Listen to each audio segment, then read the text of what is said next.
السلام عليكم. النهارده هنعمل شوية كوارع، انما ايه تحفة. آه دايبة وجميلة وسهلة وبسيطة.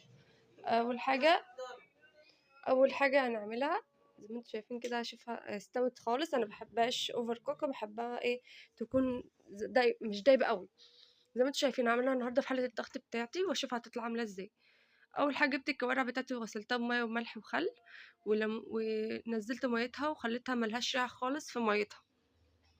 بعد كده بدأت إن أنا أشوحها في الحلة بتاعتي الضغط على طول، ما في نفس الحلة اللي أنا هعمل فيها الشوربة شوحت فيها اللحمة.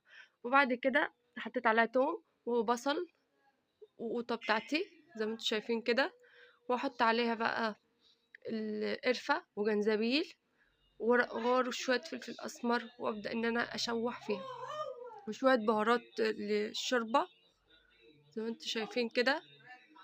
تمام.